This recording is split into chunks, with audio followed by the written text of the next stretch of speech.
చదువుకుందాం. మత్తయి సువార్త 14వ అధ్యాయము 19వ వచనాన్ని నేను చదువుతున్నాను, గమనించండి. పచ్చిక మీద కూర్చుండుడని జనులకు ఆజ్ఞాపించి ఆ 5 రొట్టెలను 2 చేపలను పట్టుకొని ఆకాశం వైపు కనులెత్తి ఆశీర్వదించి ఆ రొట్టెలు విరిచి శిష్యులకు ఇచ్చెను. శిష్యులు జనులకు వడ్డించిరి. వారందరూ తిని తృప్తి పొందిన తర్వాత మిగిలిన ముక్కలు 12 గంపళ్ళ నిండా నెత్తిరి. ఆమెన్. స్త్రీలను పిల్లలను గాక తినిన వారు ఇంచుమించు 5,000 మంది పురుషులు. ఆమెన్. చిన్న మాట ప్రార్థన చేసుకుందాం. ప్రేమగల మా కన్న తండ్రి యేసయ్య, నీకు వందనాలు, కృతజ్ఞతాస్తుతులు. మా ప్రభువా, ఈ వాక్యాన్ని బట్టి నీ కృతజ్ఞతాస్తుతులు. ఈ వాక్యమును విరవండి, వాక్యము చాటున మీరు దాచి ఉంచిన మా కొరకు నీ మనసులో ఉద్దేశించుకున్న సంగతులు ఏమున్నాయో అవి స్పష్టంగా మాకు తెలియపరచమని, అందుకై ఆ మాటలను మీ పక్షం వహించిన మీ దాసుడు నోట ఉంచి, మీ దాసుడు నోటిని మీ నోటి బూరగా మార్చి బలమైన వాక్శక్తినిచ్చి, మీ దాసుడిని మీ సిలువచాటును మరుగుపరిచి, మీ దాసుడు ముఖాంతరంలోంచి మీరు కనపడుచు మీరే మా ప్రభువా నాతో మాతో అందరితో సూటిగా తేటగా స్పష్టంగా మీరు మాట్లాడండి. ఈ ఆత్మకార్యములు జరిగించి నీ చిత్తం నెరవేర్చి నువ్వు మాత్రమే మహిమ పొందమని బతిమలాడుతున్నావు. అయా, నువ్వు మాట్లాడుతున్నప్పుడు మా అందరికీ వినగలిగిన చెవును, గ్రహించగల మనసును, లోబడు హృదయాన్ని, వాక్యానుగుణంగా జీవించే కృపను, హృదయ సున్నతిని, దిద్దుబాటు మనస్సును, నేర్చుకునే శుభగుణ లక్షణమును, నిత్యత్వము చేరు పర్యంతం నిత్యం నిపాసను శిష్యరికం చేసి శిష్యులైన సేవకు గణముగా తీర్చిదిద్దబడి దిగాంతల వరకు వెళ్ళి ఘనమైన నీ సేవ చేసి సంపూర్ణ సిద్ధి పొంది అందరినీ సంపూర్ణ చేసి క్రీస్తు న్యాయపీఠ మీద నిలవబెట్టి నిన్ను మహింపరచుకోవడానికి కృపణ తెచ్చి ఆనాడు వారికి మాకు నువ్వు నిర్ణయించిన అయా బడా మంచిదాసుడా మంచిదాసురాలని ఆ మెప్పు, ఘనత, మహిమ, బహుమతులు అందుకు నిత్యత్వంలో ప్రవేశించి వధువులో నువ్వు నిర్ణయించిన స్థానంలో నిలచి మేము యుగ యుగాలు నీతో కలిసి నిత్యరాజ్య పరిపాలన చేసి నిన్ను మహింపరచుకునే ధన్యత కలుగునట్లుగా ఈ భూమి మీద నువ్వు నిర్ణయించిన పని యావత్తు సమర్థవంతంగా సంపూర్తి చేసి నిన్ను ఘనపరుచుకున్నట్లుగా అయా మాకు బోధించమని, మమ్మల్ని బలపరచమని, మా ఉంచులో మేము నిలవటానికి, అయా నిలకడగా ఉండటానికి, నీ సిలువ నీడలో విశ్రాంతి పొంది హితబోధ అందుకోవటానికి, ఈ లోకానికి వెలుగుగాను, ఉప్పుగాను, రుచిగాను, క్రీస్తు పరిమళ సువాసనగాను, క్రీస్తు పత్రిగాను ఉంటును అయా గురి అయిన నీ వైపు చూస్తూ ఘనమైన నీ సేవ చేసి అయా ఓపికతో పరుగు పందెంలో సాగిపోయి ఉన్నత శిఖరాలు అధిష్ఠించి ఉన్నతమైన నీ సేవ చేసి నిన్ను మహింపరచుకునే ధన్యత కూడా కలుగునట్లుగా మాకు బోధించని మనం బలపరచండి. ఉపదేశాన్ని అడ్డగించాలని ప్రయత్నం చేస్తున్న దుష్టుడు, వాడి దూతలు, చీకటి అంధకార శక్తులు, ప్రాంతంలో పూజలు అందుకున్న దేవి దేవతలు, దేవుళ్ళు అనబడి, కులానికి సంబంధించిన దేవి దేవతలు, దేవుళ్ళు అనబడి ఏవైనా ఏ రీతికి ఎట్లా దాడులు చేస్తున్న వాటినోడు ప్రభావ నీ మహాపునరుద్ధాన శక్తి ద్వారా యేసు నామములో నీవు నాకు ఇచ్చిన అధికారం చొప్పున బంధిస్తున్నావు. విసిరి ఇప్పుడే నిత్య నరకానికి విసిరి కొడుతున్నావు. అక్కడే వాటివాడి ప్రభావం ఇప్పుడే వేస్తున్నావు, లయమైపోవునుగా. బలమైన నీ సన్నిధి ప్రసన్నత మా మధ్య ఉండునుగాక. రిఖాందా లాషారా నా చుట్టూరు మా చుట్టూరు ఈ ప్రాంతంలోకి విస్తున్న ప్రతి ఒక్కరు చుట్టూ నీ సిలువ రక్తపు కంచెను, రక్షణ కంచెను, అగ్ని కంచెను చుట్టూ కంచె, నీ దేవదూతల అగ్నిమటి రథము సాయం చుట్టూ కావలిగొంచు. నీ చేతినిడ ముందు దాచిపెట్టు, నీవే అగ్ని ప్రాకారమే నీలో. అయ్యా మాకు బోధించమని, మనం బలపరచమని బతిమలాడుతాం. నీ పక్షం వహించిన నేను ఎంత బలహీనో నీకు బాగా తెలుసు. నీ కృప మీద ఆధారపడుతున్నా, నీ మీదే ఆనుకున్నా అయా నాలో నువ్వు కోరుకున్న పరిశుద్ధతను ఆశిస్తూ సమస్త అవిధేయతలు, అతిక్రమ దోషాలు, పాప దోషాలు, ఆజ్ఞాతిక్రమంలో క్షమించు. నీ సిలువ రక్తంతో నన్ను కడిగి పవిత్రపరచు. నీ పరిశుద్ధాత్మలను పుటమే శుద్ధ సువర్ణంగా మార్చు. నీ పరలో శుద్ధ సువర్ణతైలు నా ఎత్తి ఇంకనూ గొప్పగా ఉంచు. నీ శుద్ధ జలం నాపై కుమ్మరించి ఆనందతైల అభిషేకం ఇంకనూ నాపై ఇంకో గొప్పగా ఉంచు. హెస్కేల్ 2:1-2 ప్రకారం నీ కృపచేత నన్ను మమ్మల్ని చక్కగా నిలబెట్టి నీ ఆత్మతో నింపి మాతో మాట్లాడు అయ్యా. అలాగనే మత్తయి 10:1-7-8-20 ప్రకారం నీ కృపను, అపోస్తుల కార్యం 4:27-37 కృపను అయ్యా ఇదిగో తండ్రి దేవా. యెషయా 51:16 ప్రకారం నీ కృపను నాకు తెచ్చు.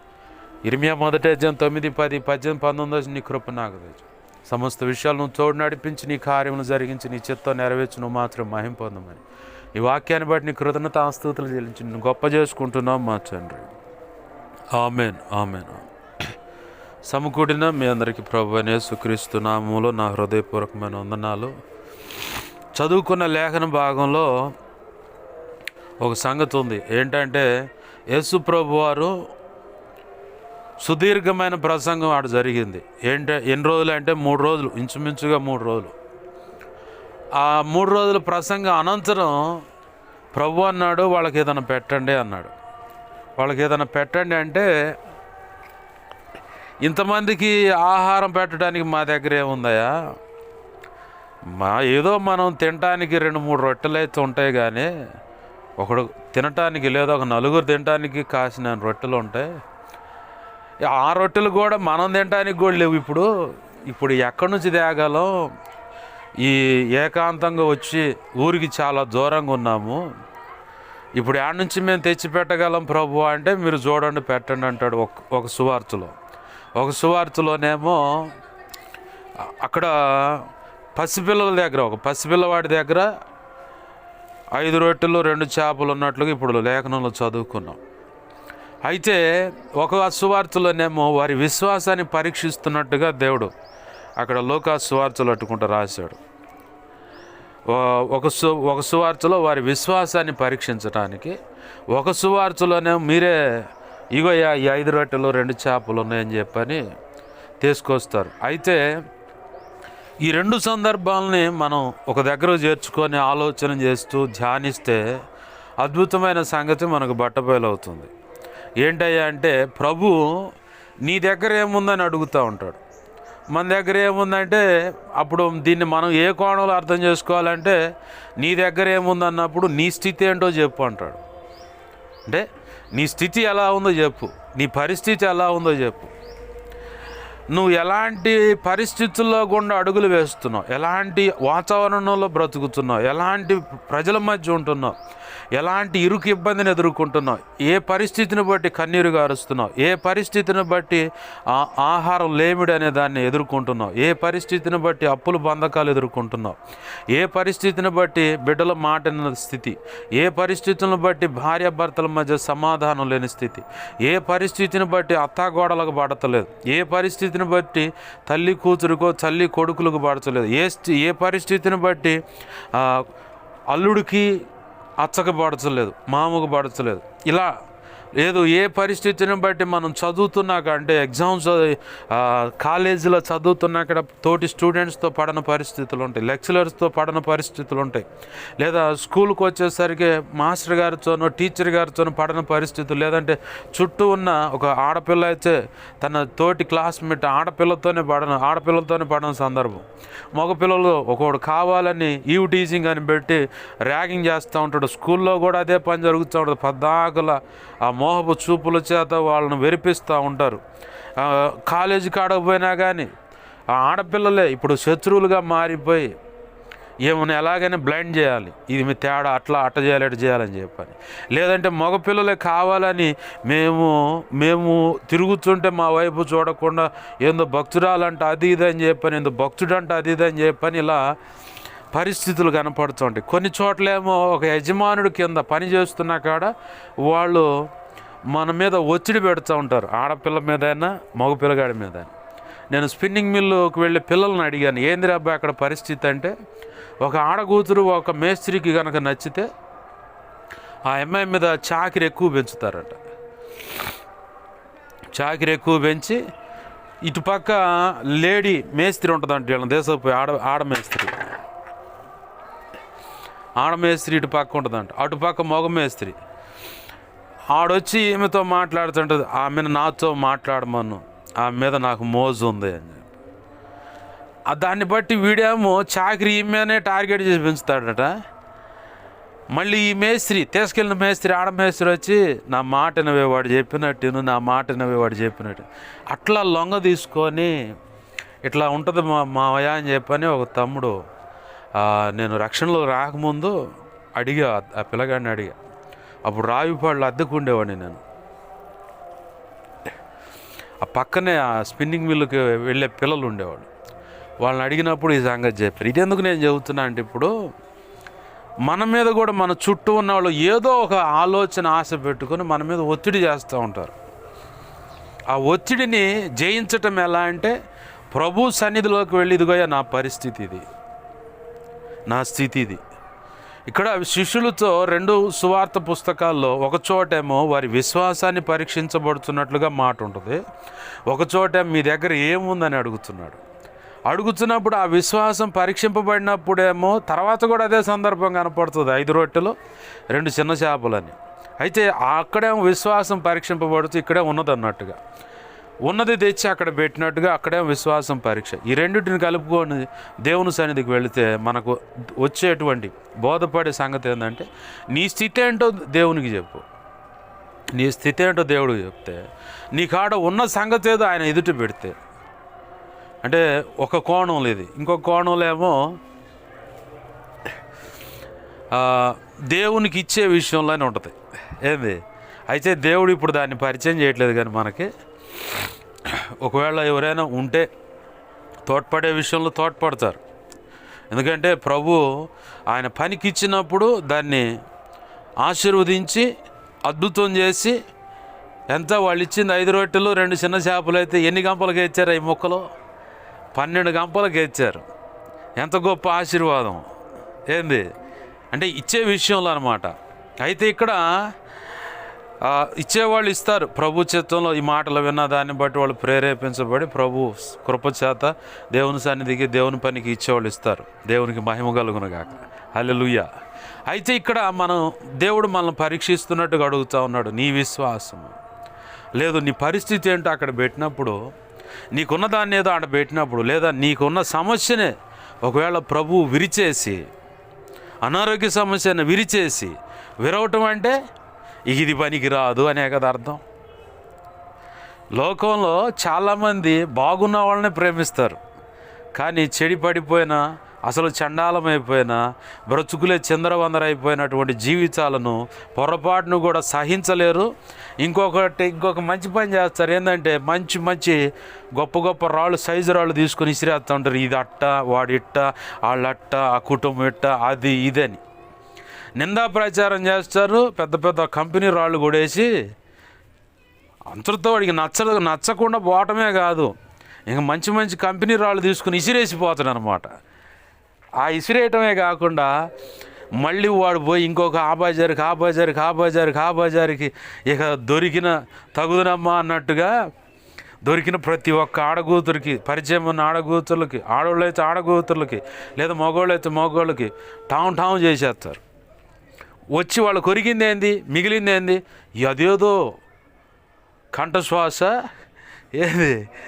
ఏదో సంతృప్తి అన్నట్టుగా వాళ్ళు అట్ట తయారయ్యారు. సైతానుగాడు దేవుని బిడ్డలు నమ్మకంగా భద్రంగా బ్రతుకుతూ ఉంటే సహించలేకపోవటమే కాకుండా వాళ్ళ మీద 4 రాళ్ళు వేస్తే ఆల్రెడీ కృంగిపోయిన పరిస్థితి, దీనస్థితి, అసలు పైకి లెగుస్తానా లేదా అన్నటువంటి పరిస్థితి, ఈ అనారోగ్య సమస్య నుంచి విడిపించబడతానా లేదా అన్న పరిస్థితి, ఈ ఆర్థిక ఇబ్బందుల నుంచి బయటపడతానా లేదా, కుటుంబ సమస్యల నుంచి బయటపడతానా లేదా, ఈ బిడ్డల మాట వినట్లేదు, కొడుకు ఒక దారి అయితే, కూతుళ్ళు ఒక దారి అయితే, ఈ కూతురు ఒక దారి, ఆ కూతురు ఒక దారి, ఆ కొడుకు ఒక దారి, ఈ కొడుకు ఒక దారి, ఇట్లా రకరకాలుగా ఉంటే, మాట వినను కోడళ్ళాయా, మాట వినను అల్లుళ్ళాయా, ఆ మనవ సంతానం వల్ల అవుతుందా, అసలు భయంకరమైన పరిస్థితిలో ఉండే, అసలు ఈ పరిస్థితుల నుంచి ఒడ్డున పడతానా లేదని చెప్పని మనోచింతతో దిగులుగా కన్నీళ్ళు బయటికి రాకుండా కళ్ళలోనే కన్నీళ్ళు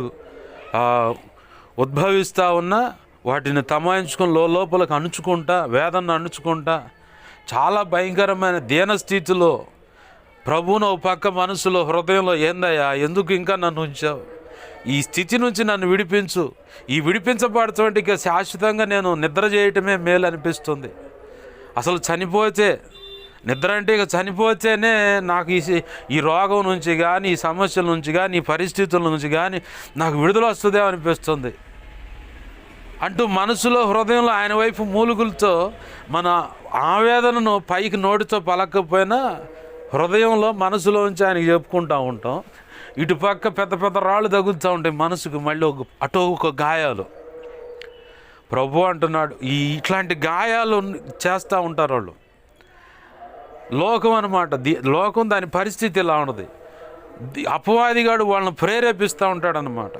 అయితే ప్రభు అంటున్నాడు, నీ పరిస్థితి ఏందో ఆడబడి, ఆయన ఏం చేస్తాడంటే దాన్ని విరుస్తాడు. విరిచినప్పుడు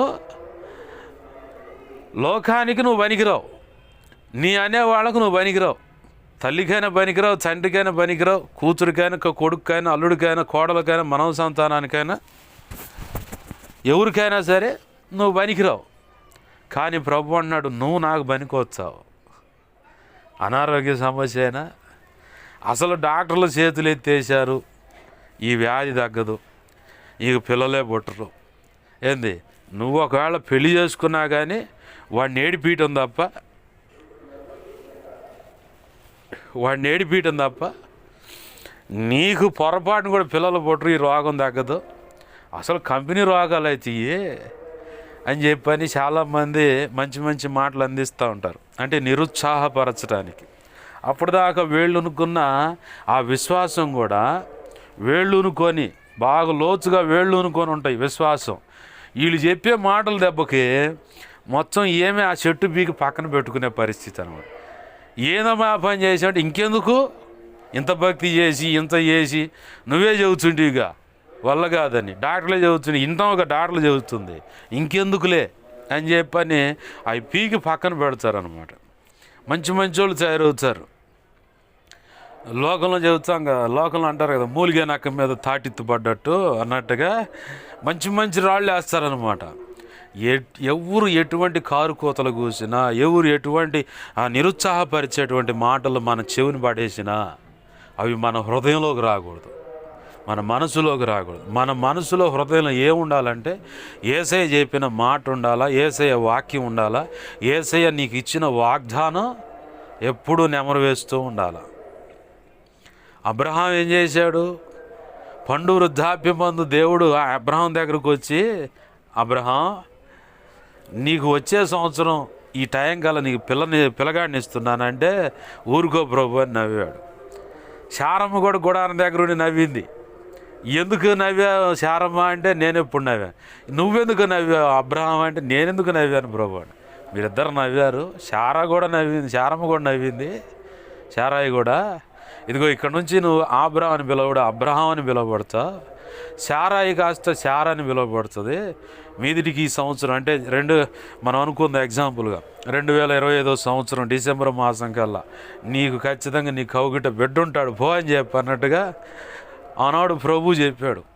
ఒకవేళ ప్రభు చిత్తంలో ఈ మాటలు ఒకవేళ యూట్యూబ్లో కనుక వినేమాడితే వాళ్ళకు కూడా దేవుడు ఖచ్చితంగా 2025 సంవత్సరం డిసెంబర్ మాసం ఈ మాసం కల్లా 12 బిడ్డ మగ పిల్లగాడినే వారి కౌగిట్లో ఉంచుతాడు. ఆమేన్, హల్లెలూయా, హల్లెలూయా. ఇక్కడ శారమ్మ మాటలు చెప్పాడు దేవుడు.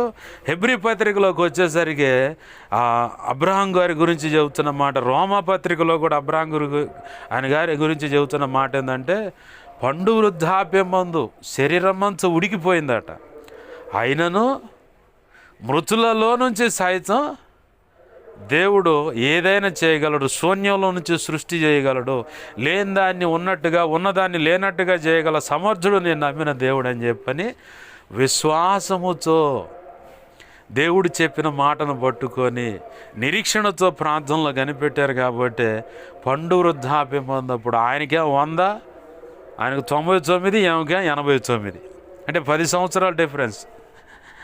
అయినా దేవుడు కృప ద్వారా 12 బిడ్డ ఇస్సాకును పొందుకోగలిగారు విశ్వాసం వల్ల. అదే విశ్వాసం లేకపోతే వాస్తవానికి అబ్రహాం జీవితం, శారమ్మ జీవితం ఏంది? లోకానికి నచ్చనటువంటి జీవితం, లోకానికి వ్యతిరేకమైన జీవితం. ఎందుకంటే ఒకప్పుడు విగ్రహాలకు సంబంధించిన వాళ్ళు విగ్రహాలు అమ్ముకొని బ్రతికిన వాళ్ళు.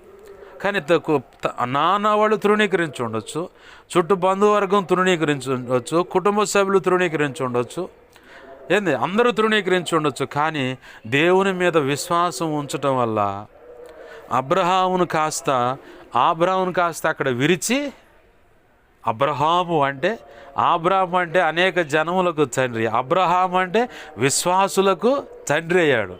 దేవునికి మహిమ కలుగును గాక, హల్లెలూయా. ఎంత గొప్ప ఆశీర్వాదము! అంటే తన స్థితిని తీసుకువెళ్ళి దేవుని సన్నిధిలో పెట్టుకున్నాడు, ఆయన చేతులకు అప్పజెప్పాడు. వెంటనే దేవుడు ఏం చేశాడు? దాన్ని విరిచాడు. విరవటం వల్ల అనేకులకు ఆహారం అవుతాం. మనము విరవమంటే మన ఎముకల్ని కాళ్ళు చేతులు ఇట్లా విరుస్తాడేమనుకుంటాం మనం. విరవటం అంటే అనేకులకు ఆహారం అగునట్లుగా విరవబడాలి. అది ఆధ్యాత్మిక అర్థంలో నువ్వు ఒక రొట్టెవి. నీ ద్వారా అనేక మంది వాక్యపు ఆహారం చేత పోషింపబడతారు. అది విరవబడటం. నీ ద్వారా అనేకులు ఆశీర్వాదకరమైన మార్గంలోకి వస్తారు. అది విరవబడతాం. నీ ద్వారా కృంగిపోయిన బ్రతుకులు కాస్తం తెప్పరిల్లి పైకి లేచి నిలబడి కరెక్ట్గా నిలబడతారు. అది విరవబడతాం. నీ ద్వారా ఇక అసలు లేదబ్బా ఈ భార్యాభర్తలు కలవరంటే నిన్ను దేశంపై నిలబెట్టి వాళ్ళని సమాధానపరిచి కుటుంబాన్ని గడుచు. అది విరవబడతాం, ఆశీర్వాదం అనమాట. నీ ద్వారా అసలు ఇక చచ్చిపోతాను అనుకున్నవాడిని కాస్త వాడి దగ్గర, ఆ వ్యక్తి దగ్గరికి, స్త్రీయో పురుషుడు తీసుకెళ్ళి కావలసిన శ్రేష్టమైన మాటలు వాళ్ళకి అందించి, ఇక నేను చచ్చిపోను, నేను దేవుని కోసం బతుకుతా అనే పరిస్థితిలోకి తెచ్చేలాగా వాడుకుంటాడు. అది విరవబడటం. ఏంది? నీ ద్వారా వేరొకరికి ఆర్థికంగా సహాయపడతాం. నీ ద్వారా వేరొక జాబ్ వచ్చేలాగా, నీ ద్వారా ఇక ఈ చదువు వద్దు ఏమొద్దు అనుకున్న వాళ్ళని కాస్త కృంగిపోయిన వాళ్ళని, ఆడపిల్ల కావచ్చు, మగపిల్లగాడు కావచ్చు, కృంగిపోయిన వాళ్ళని సైతం నిలబెట్టి చదువు విషయంలో ప్రోత్సహించే విషయం, భవిష్యత్తు విషయంలో ప్రోత్సహించే విషయం. సేవ ఇక లేదయ్యా, అయిపోయింది, చేతులారి నేను చేసుకున్న ఈ స్థితి నా వల్ల కాదు, నేను ఎంతో కలలుగా నీ సేవలోకి వచ్చాను, కానీ తీరా సేవ చూసుకుంటే మొత్తం ఇడుదట అయిపోయింది, నాకంటూ సేవ ఆత్మలు ఏమీ లేవు, కానీ నిన్నే వాడుకొని ఆ వ్యక్తి దగ్గర తీసుకెళ్ళి, ఆ సేవకుడి దగ్గర తీసుకెళ్ళి, ఆ సేవకురాల దగ్గర తీసుకుపోయి నీ చేత శ్రేష్టమైన మాటలు వాళ్ళకి అందించి ఏంది ఆ సంఘాన్ని నిలబెడతాడు. అలాగే నా సేవకుడిని నిలబెడతాడు, బలపరుస్తాడు, ప్రోత్సహిస్తాడు. ఇది కాదు ఇప్పుడు అనుకుంటుంది కాదు నీ గురి, ఇంకా గొప్ప గురి ఉంది. అది ఆ గురిని దేవుని పాసనలో పెట్టుకొని, దేవుని పాదాలు పట్టుకొని ప్రార్థన చేయి. ఖచ్చితంగా నువ్వు విజయాన్ని చూస్తావు. ఎందుకంటే పాలి యాంగిచు అనే ఒక గొప్ప దైవజనుడు ఇప్పుడు లేడు, ప్రభు సన్నిధిలోకి వెళ్ళిపోయాడు మొన్న ఈ మధ్యకాలంలో. ఆయన సేవ విషయంలో దేవుడు ఒక గురి చెప్పేవాడంట. ఇదిగో ఈ సంవత్సరం ఒక 50,000 మందిని రక్షించాలను ప్రార్థన చేయనివాడంట. అలాగ గురి పెట్టుకొని ప్రార్థన చేస్తే 50,000 మంది రక్షించేవాడట. అదే గురి, అదే భారం, అదే భావం, బాధ్యతలు సంఘబిడ్డల్లోకి వచ్చేసాయి. దాన్ని భుజాన్ని ఎత్తుకొని ఇక వాళ్ళు ప్రార్థన చేయడం మొదలుపెట్టారు. 50 కాస్త 1,00,000 అయింది, 1,00,000 కాస్త 2,00,000, 2,00,000 కాస్త 5,00,000, 5,00,000 కాస్త 5,00,000 గోల్ రీచ్ అయ్యేటప్పటికి భార్య బిడ్డలు అంత వ్యతిరేక పరిస్థితి. దేవుడు అన్నాడు, నీ భార్య పెట్టేపేడ సర్దుకొని మీ అత్తతో వెళ్ళిపోతుంది, నువ్వు ఇంటికి పోవయ్యా. కాదు ప్రభు, చాలా పని ఉంది, మీరు ఇచ్చిన గురి ఉంది అంటే, ఆగాగు, నేను చెప్పిన మెనూ ఫాలో. ఎలా ప్రభు? మొదటిగా నాకు ప్రాధాన్యతని, తర్వాత నీ వ్యక్తిగత ఆధ్యాత్మిక జీవితాన్ని కాపాడుకోవడానికి ప్రాధాన్యతని, అంటే ప్రార్థనలో, ఆ తర్వాత నీ భార్య బిడ్డలు, ఆ తర్వాత నీ కుటుంబం, చివరిలో సంఘాన్ని పెట్టుకో, ఇది ఫాలో. అదేంది ప్రభు నీ సంఘమే ముఖ్యం కదంటే, నేను చెబుతున్నాను కదా నీకు, నేను చెప్పి నీ మెనూ ఫాలో, నీ సంఘం ఎట్టుంటుందో చూద్దుగానే. సరే ప్రభు అనే మాట మాట్లాడుతుంటే 5,00,000 రీచ్ అవ్వగానే భార్య కూడా సహకరిస్తున్నప్పుడు మళ్ళీ ఒక పక్క దేవుడు మాట్లాడుతాడంట, ఈ సంవత్సరం వచ్చే సంవత్సరం 7,00,000 టార్గెట్ పెట్టుకోవాలి. అట్లా ప్రభు కృపలో ఈరోజు 25,00,000 మంది సంఘం. అది నాకు తెలిసి ప్రపంచంలోకి వెళ్ళి అదే పెద్ద సంఘం. 25,00,000 మంది సంఘం అంటే ఏంది? కరోనా టైంలో ఆ దేశానికి కరోనా లేదు, అన్ని దేశాలకు ఉంది. మళ్ళీ ఇజ్రాయెల్ దేశానికి అడపదడప 2-3 కేసులు వచ్చినట్టు కనపడ్డాయి, కానీ కరోనా టైంలో ఆ దక్షిణ కొరియా దేశానికి తన దాసుడైన డేవిడ్ పాల్ యాంగిచు అక్కడ ఉన్నాడు కాబట్టి దావీదుతో చెబుతాడు అన్నమాట, నా దాసుడైన దావీదును బట్టి ఈ యెరూషలేము పట్టణాన్ని, ఇజ్రాయెల్ దేశాన్ని, ఈ మందిరాన్ని నేను కాపాడుతున్నా అన్నాడు. అట్లానే డేవిడ్ పాల్ యాంగిచు అని బట్టి దక్షిణ కొరియా దేశంలో ఆ దేశం అంతటిని, ఆ ప్రజలందరినీ కాపాడాడు దేవుడు. కరోనా అసలు రాలా. ఆ దేశంలో ఒక అలవాటు ఉంది, ఏంటంటే రాత్రి వేళ ఎవడైనా బజార్లో నడుస్తున్నాడంటే, ఆడకూతురైనా మగ మనిషి అయినా ప్రార్థనకి ఇల్లు వస్తున్నారు అన్నది గుర్తు. ఆమేన్, హల్లెలూయా. కాండాలాష ఏంది? ప్రార్థనకి ఇల్లు వస్తున్నారని చెప్పని గుర్తు. అంత గొప్ప సాక్ష్యం ఆ ఒక్క భక్తుడి ద్వారా. ఆయన ఎవరు?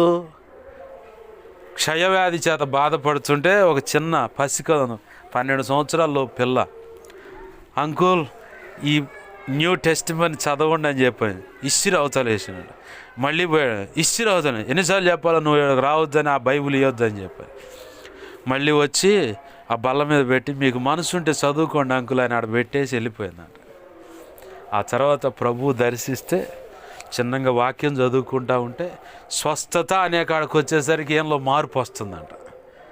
అనారోగ్య పరిస్థితి కాస్త ఆరోగ్యంగా మారిపోతుందంట. స్వస్థత అనే కాడికి వచ్చేసరికి ఈయనకు ఆరోగ్యం వస్తుందట. ఇక ఆ గదంతా పొగలు గమ్మి ఏందని చెప్పి అనుకుంటే యేసు ప్రభు వారు వచ్చి నా కుమారుడా నా సేవ చేయను అన్నాడు. ఆ మాట బలగడుతుంది. ఇక దేవుడికి సరెండర్ రక్షణ పొంది చిన్న పిల్ల చేసిన పరిచర్య 25 లక్షల మంది సంఘానికి నాయకుడిగా మార్చింది. మనల్ని ఎందుకు ఎప్పుడు ఎక్కడ ఎలా ఉపయోగపెట్టుకుంటాడో అసలు మనకు అర్థం కాదు. కానీ త్రికాల జ్ఞాని, భూత వర్తమాన భవిష్యత్ కాలంలో ఉన్నటువంటి దేవుడు, అంతా తెలిసిన దేవుడు, ఆయనకు బాగా తెలుసు. ఆమెన్, హల్లెలూయా. మీ దగ్గరకు వస్తున్న వాస్తవానికి మేము ఈ ప్రాంతంలో నేను తిరిగాను. ఒకప్పుడు నాకు నచ్చినట్టు నేను తిరిగా. కానీ ఇప్పుడు అనుకోకుండా ఆ శాంపాల ద్వారా మీరు పరిచయం అవ్వటం, మీకు ఇక్కడికి వచ్చి నేను ప్రభువాళ్ళు ఇవ్వటము, ఇట్లా మీకు వాక్యం అందేటువంటి ఇది నేను అనుకున్నానా? అసలు నేను అనుకున్నది ఏంటంటే కేవలం ప్రభువాళ్ళు ఇచ్చిపోతే సరిపోతుందిలే అనుకున్నా. కానీ ప్రభు ఇక్కడే నిలబెట్టుకొని దేవుని కృపచేతిలా దేవుడు వాడుకుంటున్నాడు. మనం అనుకోలేము. మనం అసలు ఎందుకు వాడుకుంటున్నాడు, ఎందుకు తీసుకువెళ్తున్నాడు ఏంటన్నది ఆయనకు బాగా తెలుసు. నేను ఎక్కడికైనా వెళ్ళినప్పుడు ప్రభు అక్కడికి వెళ్ళమన్నప్పుడు ఎవరైనా ఆహ్వానిస్తే వెనక్కి చెప్పకుండా వెళ్ళు అంటాడు. ఎందుకు ప్రభు నా టైం పోతుంది, నా ప్రార్థన టైం పోతుంది ఎలా అనుకుంటా. నువ్వు వాడికి వెళ్ళు, అరకుండు. ఎవరైనా ఆహ్వానించారా, వెళ్ళు, ప్రార్థన చేయి. వాళ్ళు నిన్ను సన్మానించినా ఏది చేసినా నువ్వేం మాట్లాడమాక. ఒకవేళ కానుక ఇస్తారేమో అనుకునేవు, కానుక సంగతి అసలు పక్కన పెట్టు. ఇస్తే తీసుకో, అది ఎంతైనా కానీ. ఇయ్యలేదా, ఇచ్చినా ఇయ్యకపోయినా ఆ కుటుంబం కోసం ప్రార్థన చేసి పక్కరా. ఆ కుటుంబం కోసమైనా, లేదా సంఘం ఆహ్వానిస్తే ఆ సంఘం కోసమైనా ప్రార్థన చేసి పక్కరా. నేను ఎక్కడికన్నా వెళ్ళమంటే అక్కడికి వెళ్ళి ప్రార్థన చేసి నేను ఉండమన్నంతసేపు ఉండి పక్కకు రా. అంతే. ఇంక నువ్వు వేరే ఆప్షన్లు పెట్టుకోమాకండి. ఎందుకు తీసుకెళ్తున్నాడో దేవునికి తెలుసు, మనకు తెలియదు. ఏంది కొంతమంది అనుకుంటే ఈడెందుకు బతకవచ్చు, ఈడెందుకు వచ్చాడు, అది ఇది అనుకుంటూ ఉంటారు. కానీ ఏంది దేవుని ప్రణాళిక ఎవరికి తెలుసు? ఎవరికి తెలియదు.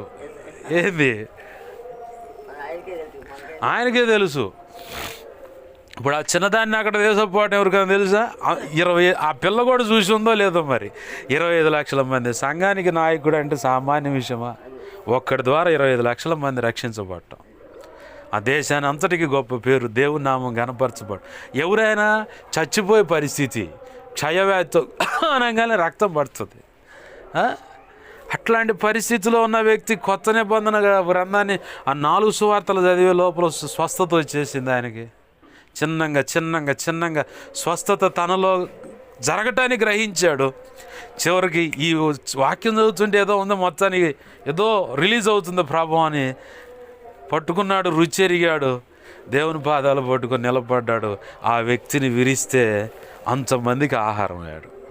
దేవునికి మహిమ కలుగును గాక. హల్లెలూయా. నేను పండు వృద్ధాప్యం మంది ఉన్నాను కదయ్యా, నన్ను ఎట్లా వాడుకుంటాడు అనుకోవచ్చు. ఇప్పుడు నేను మిమ్మల్ని ఉపయోగపెట్టుకుని దేవుని పని జరిగించుకోవట్లా.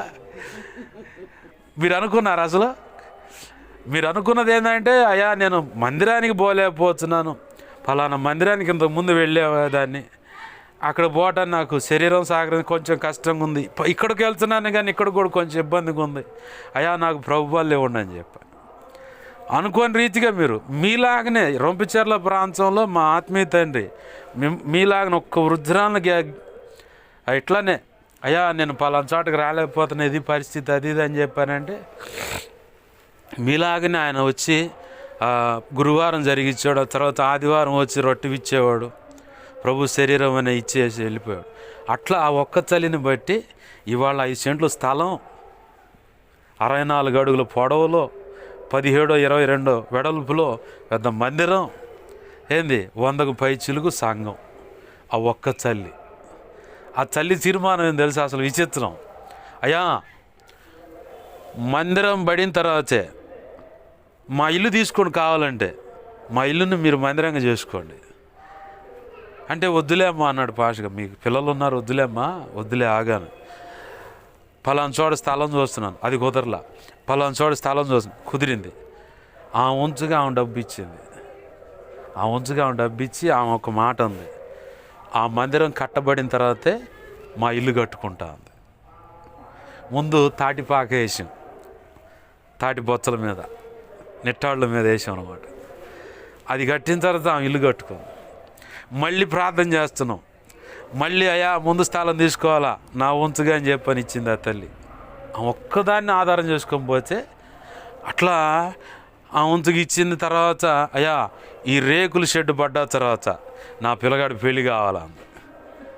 సరేనమ్మాటనే చేద్దామని చెప్పని ప్రార్థన చేసుకుంటా ఉంటే రేకుల షెడ్ పడ్డది. బావరికి మందిరానికి రేకులు వేశారు, పెద్ద మందిరం కట్టబడింది, మందిర ప్రతిష్ఠ అంతా అయిపోయింది. అది అయిపోయిన తర్వాత వాళ్ళ అబ్బాయి పెళ్ళి అయింది. ఆ తల్లి ఆమె విశ్వాసం, ఆమె అప్పుడప్పుడు అంటది అయ్యా ఈడ ఎర్రసీమలు బాగా ఇబ్బంది పడుతున్నాయా అని చెప్పని ప్రార్థన చేస్తే దెబ్బకి ఈ సీమలు చచ్చినాయి. ఇప్పుడు ఈ చరిత్రకి చెప్పుకుంటూ ఉంటాం మేమైతే. ఒక్కదాన్ని ఆధారం చేసుకొని అడగపోతే 5 సెంట్లు మందిరం, 5 సెంట్లు స్థలం, మందిరం, కావాల్సిన సౌండ్ సిస్టమ్, అలాగే 100కు పైచీలకు సంఘం. ఆ తల్లి అనుకుంది అసలు. అట్లనే మనల్ని ఎప్పుడు ఎలా, నేను వృద్ధాప్యంలో ఉన్నాను కన్నా నిన్ను కూడా ఉపయోగపెట్టుకుంటాడు. నిన్ను ఉపయోగపెట్టుకొని ఇక్కడ ప్రార్థన జరిగించడం ద్వారా ఈ సమాజం, ప్రాంత ప్రజల మొత్తాన్ని కూడా దేవుడు దర్శిస్తాడు, ఆకర్షించుకొని రక్షిస్తాడు. ఆమేన్, హల్లెలూయా. ఏంది అసలు నా బ్రతుకుకు సార్థకత ఉన్నదా అనుకునే వాళ్ళకు కూడా ఇది ఒక ఊతమిచ్చే మాట అన్నమాట. అంటే ప్రోత్సాహాన్ని ఇచ్చేది, హుషారునిచ్చే మాట అనమాట. ఏంది అంటే నేను కూడా ఉపయోగపడుతున్నాను దేవునికి అని దేవుల్లో సంతోషించడానికి. ఇక్కడ ఆ పసిపిల్లలు కూడా 5 రొట్టెలు 2 చేపలు ఏం చేస్తాడో అని చెప్పని పసిపిల్లల మనసు ఎట్లా ఉంటుంది, ఈ 2 ఇస్తే ఇంక మేము తినేది ఎట్టా అని వాళ్ళ మనసు అంతే ఉంటుంది కదా. కన్న తండ్రి పోయి ఇదిగోరా ఈ 5 రూపాయలు ఇచ్చి పోయి కొనుక్కొచ్చుకోపోయినాడు,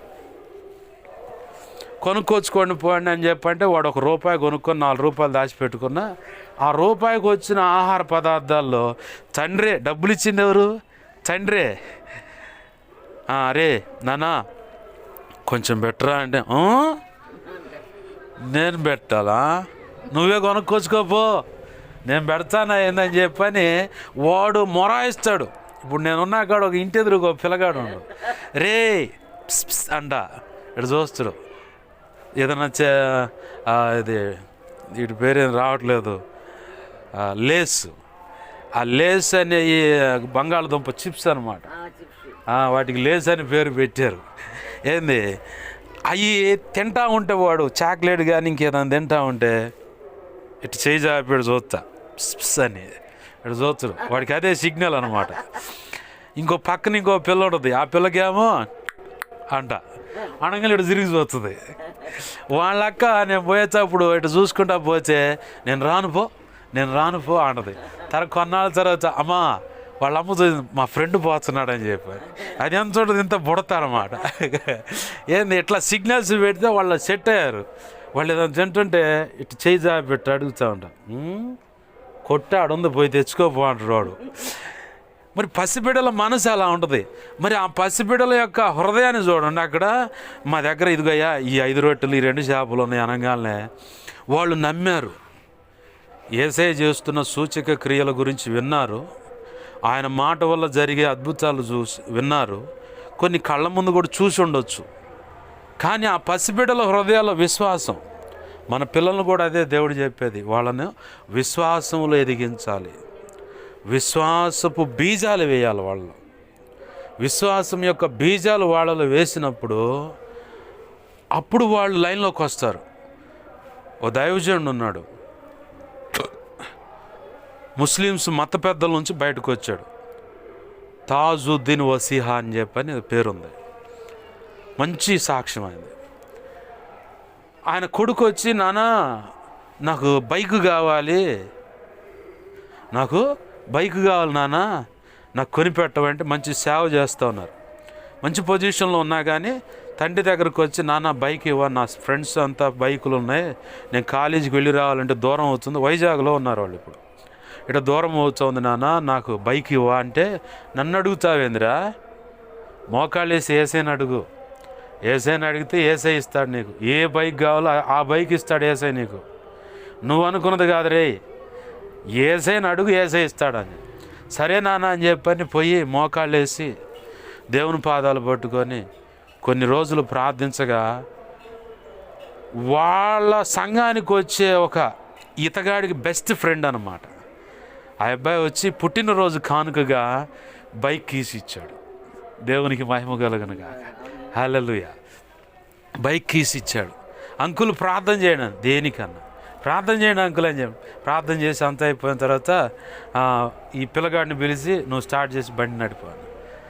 స్టార్ట్ చేసి బండి నడిపే ముందుగా పిల్లగాడితో చెబుతున్నాడు, ఈ బైకు నీ పుట్టినరోజు కానుక అన్నాడు. దేవునికి మహిమ కలుగునుగా. అంటే విశ్వాసపు బీజాలు వాళ్ళలో వేసినప్పుడు ప్రార్థనలో మోకరిచ్చారు. వాళ్ళకి ఏది కావాలంటే అది యేసయ్యే ఇస్తాడు అడిగిచ్చన్న మాట, ఆ మనస్సు, ఆ మాట వాళ్ళలో నాటారు. ఆ మనస్సు కలిగేలాగా వాళ్ళని పెంచారు. ఇప్పుడు వాళ్ళని ఏమైనా అడిగితే ఏం చెబుతారు? వాళ్ళ తర్వాత తదనంతరాన్నైనా వాళ్ళకి ఏదైనా ఇవ్వాలంటే వాళ్ళు ఏం చెబుతారు? మేము ఒకప్పుడు మా నాయన జీవితం ఇలా చేసాం, నువ్వు కూడా మర్యాద కట్టనే మోకరిచ్చి ఆ పని చేయి, ఖచ్చితంగా వేసేస్తాడు. అంటే విశ్వాసపు బీజాలు, అంటే ఆ విత్తనాలు వేసినప్పుడు విశ్వాసంలో వాళ్ళు పెరుగుతారు. ఇంకొక దైవజనుడు పద్దాకల ప్రార్థన అంటే, మా అయ్య ఏది చూసినా ప్రార్థన అంటాడని చెప్పానంటే, ఒకరోజు బస్ స్టాండ్ కాడ నిలబడి ప్రార్థన చేస్తే, ప్రభు బస్సు వచ్చిందంట ఆ ఊరు పోవడానికి, ఎక్కేమో వద్దంటే వద్దాను. అరే వద్దునాను. ఏదమ్మా ఈయన పైత్యం కాకపోతే, తల్లితో అంటాడు కొడుకు, ఏదమ్మా ఈయన పైత్యం కాకపోతే, అది ఎప్పుడు చూసినా కానీ పేదన అంటే, ఇప్పుడు చూడు బస్సు పోయింది, ఇంకో గంట ఆగాల. తర్వాత నెక్స్ట్ బస్సు రాగానే బస్సు ఎదురుగా పోయి, ప్రభు ఇది ఎక్కమంటారా వద్దా అని చెప్పి ప్రార్థన చేస్తే ఎక్కు అన్నాడు. కొద్ది దూరం పోయిన తర్వాత ఈ బస్సు ఎక్కుదా అని చెప్పని కొడుకు కసురుకుండగా ఆ బస్సు పోయి లోయలో పడుతుంది. లోయలో పడగానే తండ్రి చూసిన, తల్లి చూసింది, కొడుక్కి వెళ్ళి పిల్లగాడి తలకాయ దించుకోండు. ఇదేరా దేవుడు ఆపద నుంచి తప్పించటం అంటే అని చెప్పని. ఆ తర్వాత పాత బస్తీ హైదరాబాద్లో ముస్లిమ్స్కి మధ్యలో గొడవలు జరుగుతూ ఉంటే కర్ఫ్యూ, మళ్ళీ ప్రార్థన చేస్తున్నాంట. ఏందమ్మా ఈయన ప్రార్థన చేస్తాడు, ఆకలి అవుతుంది అంటాడంట. మీ నాయన చేస్తే చేయరా ఆగు అన్న. ఏంది నాన్న అంటే, ఆనాడు ఏలియాని కాకుల చేత దేవుడు పోషించాడు కరువులో. ఈరోజు మనను కూడా అలాగనే పోషిస్తాడు. విశ్వాసంతో ప్రార్థన చేయండి. తప్పదుగా, చేసినట్టయినా మోకరించాల. అట్లానే ఉంటే కొద్ది సమయం గడవంగానే ఆకలి అవుతుంది. అప్పటికే పస్తులు పూనుకొని ఉన్నారు, ఆకలి అవుతుంది. ఇక ఎవరో వాళ్ళు వచ్చి తలుపు దాడుతూ ఉన్నారు. తలుపు దాడడం చూడంగానే పోలీసు అని, ఒమ్మో మేమేం చేయలేదని చెప్పి అనుకుంటున్నారు లోపలీళ్ళు. మనసులో లోపల అనుకుంటున్నారు, మేమేం చేయలేదే, మాకేం సంబంధం లేదన్నట్టుగా. ఆయన ఉండి, అమ్మా మీరేమనుకోనంటే, ఇదిగో ఈయన మీ ఇంట్లో కొన్నాళ్ళు ఈ కర్ఫ్యూ అయిపోయిన దాకా ఉంటాడంట. ఎవరు ఏందంటే, వాళ్ళ ఇంటికి రెండిళ్ళు అవతల చిల్లర కొట్టాయన. ఏమైందంటే, వీళ్ళకు ఒక గొడవ ఉంది. అది గొడవగా వేరే ప్రాంతం నుంచి వచ్చారు. మేము షట్టర్ ఎత్తితే షట్టరు ఇల్లు ఒకే రకంగా ఉంది, అట్లా కట్టించుకున్నాం మేము. మరి నేను షట్టర్ ఎత్తితే బయటికి పోవాలని షట్టర్ ఎత్తితే పోలీసు వాళ్ళు నన్ను కాల్చి చంపేది, కనపడితే కాల్చివేత, వాళ్ళకు దొరికితేనే కత్తివాత, కత్తితో వాళ్ళు చంపుతారు. పోలీసులకు కనపడితేనే పిస్టల్తో కాల్చి చంపుతారు. ఎంతెందుకయ్యా, మేము పలానా వాళ్ళు పాస్టర్ గారు వాళ్ళు మాకు తెలుసు వాళ్ళ ఇంట్లో ఉంటామంటే, సరే వాళ్ళు ఒప్పుకుంటే ఉంది కానీ పదా అన్నారు. వచ్చి రాగానే, అయ్యా వీళ్ళు తెలుసా మీకు? తెలుసా. సరే ఉండండి అయ్యగారు, పోలీసు ఆయనతో అన్న, అయ్యగారు కొద్దిగా ఆగండి. ఏమయ్యా? దేవునికి మహిమ కలుగును గాక. హల్లెలూయా. ఏమయ్యా అని, అయ్యా మీరు ఒక్క 10 నిమిషాలు నిలబడితే ఈ కర్ఫ్యూ అయిపోయేంత వరకు మాకు కావలసిన సరుకులన్నీ మా కొట్లో ఉన్నాయి, అవి మొత్తం తెచ్చి ఇంట్లో పెట్టుకొని మేము శుభ్రంగా తింటాం. మీరు వెళ్ళిపోయారనుకో, వాళ్ళ చేతిలోనూ మీ వాళ్ళ చేతిలో మేము బలి అవుతాం, కాబట్టి మీరు నిలబడండి. సరే అని చెప్పని ఆ కొట్లో ఉన్న సరుకులన్నీ కర్ఫ్యూ అయిపోయిందాకా రేషను, పప్పు, చింతపండు, నూనె, కందిపప్పు అన్నీ వచ్చినాయి, కూరగాయలు మొత్తం.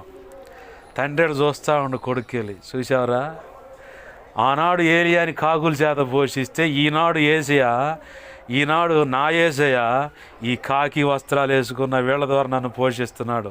ఏమంటావు? దేవునికి మహిమ కలుగును కాక. అంటే విశ్వాసం యొక్క బీజాలు వాళ్ళలో నాటాడు ఆ దైవజనుడు. అలాగనే ఆ పసిపిల్లలు ఈనాడు పెద్దలై గొప్ప సేవ చేస్తా ఆయన అంటాడు, ఫెయిత్ఫుల్ మనీ నిల్ అంటాడు. అంటే విశ్వాసం అయితే ఫుల్గా ఉంది, చేతిలో డబ్బులు అయితే లేవు, కానీ నా యేసే కార్యం చేస్తాడు. అలాగనే గొప్ప గొప్ప కార్యాలు చూస్తూ ఉన్నాడు ఆయన. ఆమేన్, హల్లెలూయా. అంటే పసితనంలోనే విశ్వాసం యొక్క విత్తనాలు వేశారు. ఈ పసిబిడ్డల్లో కూడా దేవుడు చెప్పినటువంటి మాటలు, దేవుడు యేసయ్య చేసిన కార్యాలు, యేసయ్య చెప్పిన మాటలు, ఆయన మాట బలిగితే జరిగే విషయాలు అన్నీ హృదయంలో భద్రపరుచుకున్నారు. అంటే ఆ విశ్వాసంతో కూడిన బీజాలు వాళ్ళలో పడ్డాయి. వాళ్ళు వచ్చి అంటారు, అయ్యా ఇక 5 రొట్టెలు ఈ 2 చేపలు తీసుకుని, అయితే మొత్తాన్ని పచ్చిక మీద వరుస కూర్చోబెట్టారు. వాటిని విరిస్తే ఆశీర్వదించి అందరికీ పంచిపెట్టగా వాళ్ళు తిని తృప్తి పొందిన తర్వాత ఏం చేశారు? తిని తృప్తి పొందారంట. అంటే సంతృప్తిగా తినేంత రొట్టెలు చేపలు వచ్చాయి. తినంత అయిపోయిన తర్వాత ఆ 5 రొట్టెలు 2 చేపలకు ప్రతిగా యేసయ్యను ఆశ్రయించి యేసయ్య చేతులకు అప్పచెప్పినందుకు 12 గంపళ్ళ నిండా ఎత్తిరాటరా. అంటే ఆ గంపలు ఎంత ఉండాలి అప్పుడు? బాగా మనం అనుకుందాం, జల్లలు అనుకుందాం, లేదంటే వరి పొట్టుకుది వాడతారు పెద్ద పెద్ద పట్లు. ఏంది అంత పెద్ద అనుకుంటే కోళ్ళు కప్పెట్టే గంపలు అంటే పెద్ద గంపలు ఉంటాయి. అంత గంపలు లెక్క వేసుకుందాం మనం ఉజ్జాయింపుకి. 12 గంపలు, 5 రొట్టెలు 2 చేపలు, ఆడ 12 గంపల నిండా ఎత్తటం ఎక్కడ? ఎంత గొప్ప ఆశీర్వాదము. మనం కూడా మనకున్న స్థితిని, మనకున్న పరిస్థితి అంతటిని యేసయ్య చేతులకు అప్పచెబితే, యేసయ్యకి చెప్పుకుంటే ఆయన విరుస్తాడు, దాన్ని అనేకులకు ఆశీర్వాదంగా మార్చేస్తాడు.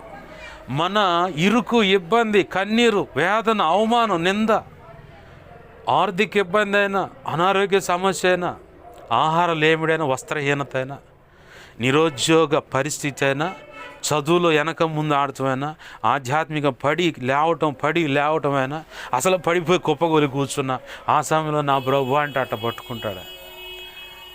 ఏ పరిస్థితి అయినా అందరికీ ఆశీర్వాదకరంగా చేస్తాడు. ఆమె అందరికీ నిన్ను ఎదుర్కొంటున్న ప్రతి పరిస్థితిని కూడా ప్రభు ఏం చేస్తాడంటే విరిచి మల్టిప్లై చేసి అందరికీ ఆశీర్వాదకరంగా చేస్తాడు. నేను అదే అంటాను, నీ జీవితంలో ఎదురవుతున్న ప్రతి పరిస్థితి కూడా నీ తర్వాత నీ ముందుకు వచ్చేవాళ్ళు, నీతో పాటు నడిచేవాళ్ళకో, లేదు నీకు తెలియకుండా ఎవరి కాడుకో దేవుడు తీసుకువెళ్ళినప్పుడు నీ అనుభవం వాళ్ళని బలపరిచి నిలబెట్టే పరిస్థితి అయింది. ఇట్లా కూడా దేవుడు దాన్ని ఆశీర్వాదకరంగా మారుస్తాడు. మనకు అర్థం కాదు. ఇప్పుడు నేను ఎదుర్కొన్న ఇరుకు, ఇబ్బంది, వేదన పరిస్థితులు, నా కుటుంబంలో ఎదురైన మేనత్తల వారు ఇట పరిస్థితులన్నీ చూసుకొని నేను కృంగిపోయి ఏడుస్తూ ఉంటే ఇసపాల నుంచి ఒక అన్నయ్యను పంపించాడు. ఒక రాత్రి ఆయనకు పరిచయమైన కాడ నుంచి నేను సాక్ష్యం చెప్తా ఉన్నాను, నా సాక్ష్యం. ఆయన అన్నాడు, పాస్టర్ గారు నేను ఎలాంటి పరిస్థితులు ఎదుర్కొన్నానో నీ జీవితంలో అలాంటి పరిస్థితులే నాకు కనపడుతున్నాయి. అసలు నీ సాక్ష్యం నా సాక్ష్యం ఒకలాగుంది పాస్టర్ గారు అని చెప్పని ప్రభు కృపలో ఆ మాటలు విన్నాడు. ప్రభు కృపలో నా పరిస్థితులన్నీ గమనించాడు. దేవుని చిత్తంలో రక్షణ అనుభవంలోకి వచ్చాడు. ఆమేన్, హల్లెలూయా. ఎంత గొప్ప ఆశీర్వాదం. నేను అనుకున్నానా, నేను ఎదుర్కొంటున్న ఆవేదన, కన్నీరు, ఇరుకు, ఇబ్బంది ఏందోలే నా బ్రతుకు అనుకొని ఏడ్చాను నేను. కానీ ఆ పరిస్థితుల్లో ఇంకొకరిని నిలబెడటానికి, రక్షించడానికి ఉపయోగపడ్డాయి. మన జీవితాలు కూడా మనం అనుకుంటాం, కానీ ఏందోలే ఎవరు పడుచుకోవట్లేదు. తల్లి కానీ, తోడబుట్టిన వాళ్ళు కానీ, ఏంది తమ్ముడు కానీ, అన్న కానీ, అమ్మ కానీ, భర్త కానీ, పిల్లలు కానీ ఎవరు పడుచుకోవట్లేదు నన్ను అనుకుంటాం. కానీ మనల్ని పట్టించుకునే దేవుడు ఒక ఆయన ఉన్నాడు, యేసయ్య. ఆమేన్, హల్లెలూయా. ఆయన ఎప్పుడు మనకు తోడుగా ఉంటాడు, కృంగిపోకుండా నిలబెడుతూ ఉంటాడు, బలపరుస్తూ ఉంటాడు, ఓదారుస్తూ ఉంటాడు, ప్రోత్సహిస్తూ ఉంటాడు. ఏంది ఆయనే మనకు తోడయండి అన్ని విధాల ఆలోచన చెప్పి మాట అందించి ఆయన ఆత్మచేత మనల్ని నడిపిస్తూ ఉంటాడు. ఆమేన్. చిన్న మాట ప్రార్థన చేసుకుందాం. ప్రేమగల మా కన్న తండ్రి యేసయ్యా, నీకు వందనాలు. మా ప్రభువా, ఇదిగో తండ్రి, 5 రొట్టెలు 2 చేపలను నీ చేతికి అందించినప్పుడు దేవా వాటిని ఆశీర్వదించి విరిచి దేవా 5,000 మందికి ఇంచుమించుగా మరి స్త్రీలు పిల్లలు కాక అన్నాడు. ఇక ఎంతమందో దేవా మేము దేవా ఇంతమంది అని ఎస్టిమేషన్ వేయడానికి కూడా అవకాశం లేకుండా అయా గొప్పగా ఇదిగొచ్చండి 5 రొట్టెలు 2 చేపలను పట్టుకొని ఆశీర్వదించి విరిచి అందరికీ పెట్టగా 12 గంపల నిండా ఎత్తిరేటరు ప్రభువా. ఇంత గొప్ప ఆశీర్వాదానికి కృపనిచ్చినందుకు కృతజ్ఞతాస్తుతులయ్యా. ఇదిగో మా స్థితి పరిస్థితుల గురించి ఈరోజు మాతో మీరు మాట్లాడుతున్నారు ప్రభువా. నీ గొప్ప దేవా నీ వాక్కును బట్టి నీ మాటలను బట్టి నీ కృతజ్ఞతాస్తుతులయ్యా. ఏ మాట వ్యర్థమైపోకుండా మా హృదయాల్లో పదిలపరచమని, అనేక పర్యాలు నెమరువేసి నిన్ను మాయంపరచడానికి కూడా కృపను దయచేయమని, నీవిచ్చిన వాక్యాన్ని బట్టి నీ కృతజ్ఞతాస్తుతులు చెల్లిస్తూ అయ్యా ఇదిగో నీ వాక్యాన్ని హెచ్చించుకుంటున్నాం ప్రభువా. నీ కృపా కార్యములు జరిగించండి. బిడలున్న పరిస్థితులను బట్టి నీ స్తోత్రాలు అయా. బంధకాల నుంచి మా స్థితిని నీ చేతులు పెడితే, మరి నీ సన్నిధిలో పెడితే దాన్ని విరిచి దేవ ఆశీర్వాదకరంగా మారుస్తానని ఈరోజు నువ్వు సెలవిస్తున్నావు. ఈ మాటలు మా హృదయాల పదిలపరచండి అయ్యా. అనుదినం మా స్థితి పరిస్థితులు నీ పాసనలో పెట్టి అయ్యా నీ చేత ఇదిగోచండి విరవబడి ఆ సమస్య అనేది విరవబడి ఆశీర్వాదకరంగా మార్చబడి గొప్ప ఆశీర్వాదాన్ని మేము దేవ కనులార రుచి చూసి దేవా నిన్ను మహింపరుచుకునే భాగ్యం నీ కృప ద్వారా మాకు దయచేయమని బతిమలాడుతున్నాం ప్రభువా. అయ్యా మాకు మా మీద ఇంకెవరికైనా కళలో నిద్రలో దర్శనం స్వప్నాలు చూపించబడ్డ సమస్త చేయుషంలో ప్రభావ నీ మహాపునరుద్ధాన శక్తి ద్వారా యేసు నామములో మేమంతా కలిసి బంధిస్తున్నాం, బంధించి లయపరిచిన నీ కృతజ్ఞతాస్తుతులు అయ్యా.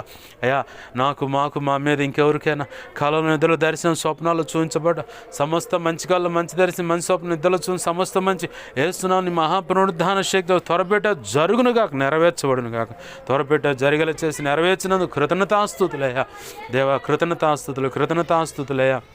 అయ్యా మా కోసం ప్రార్థించమని ఆయా రీతులుగా అడిగిన ప్రతి ఒక్కరు అవసరత అయ్యా నీ సన్నిధిలో మోకరించి అడుగుతున్నా. ఇదిగో తండ్రి ముఖాముఖి ఫోన్ ద్వారా అడుగుతున్నా. ప్రతి ఒక్కరు అవసరత నీ కృపచేత యేసు నామములో తీర్చబడును గాక. మా కోసం పరిచయ కోసం అన్ని విధాలు ప్రార్థిస్తున్న ప్రతి బిడ్డ దీవించబడి నీ సేవల కృపలో వర్ధిల్లబడి దేవా అభిషేకించబడి వర్ధిల్లును గాక. గొప్పగా నీ సేవలో వాడబడును గాక. నీ గొప్ప కార్యాలు జరిగించి నీ చిత్తం నెరవేర్చమని దేవా తల్లిని బట్టి నీ స్తోత్రాలు, ఇక్కడ ఉన్న సంఘ బిడ్డలను బట్టి నీ స్తోత్రాలు ప్రభా. బిడ్డలను ఆశీర్వదిస్తున్నాను. అన్ని విధాలు నీ కృపచేత ఆశీర్వదింపబడును గాక. నీ గొప్ప కార్యాలు జరుగును గాక ప్రభువా. అయ్యా ఇదిగో తండ్రి ప్రతి అవసరత అక్రత నీ కృపచేత యేసు నామములో తీర్చబడును గాక. నీ గొప్ప కార్యాలు జరిగించమని ఇదిగో తండ్రి తల్లికున్న ఈ అవసరత తీర్చను ప్రభువా. ఇదిగో తండ్రి ఇల్లు బాగు చేయబడతానికి సహాయం చేయి, బంధువులను దర్శించు అయ్యా. ఇదిగో తండ్రి దేవా ఈ తల్లి ద్వారా ఎంతో లబ్ధి పొందిన బిడ్డలు ఉన్నారయ్యా.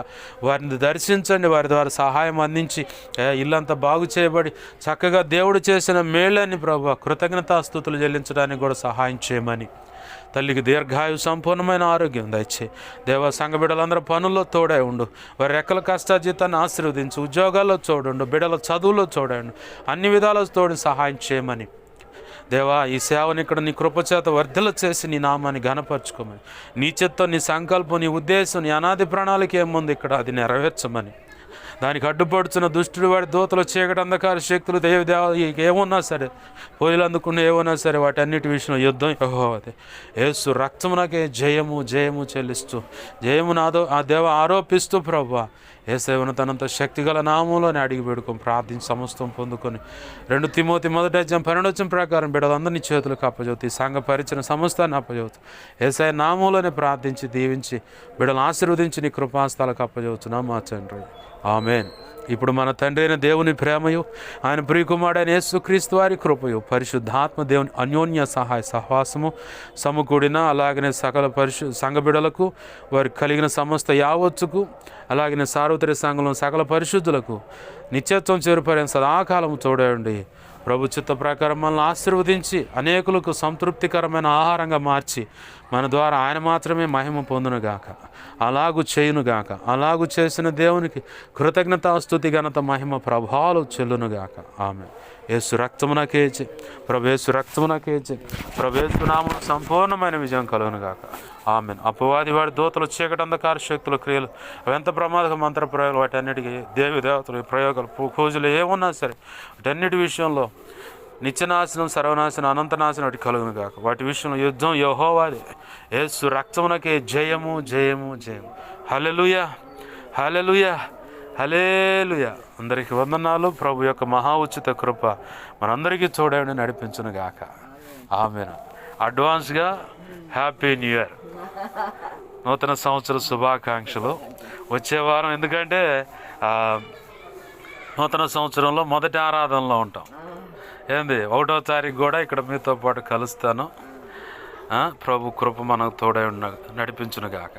ఆమేన్. ఆమేన్.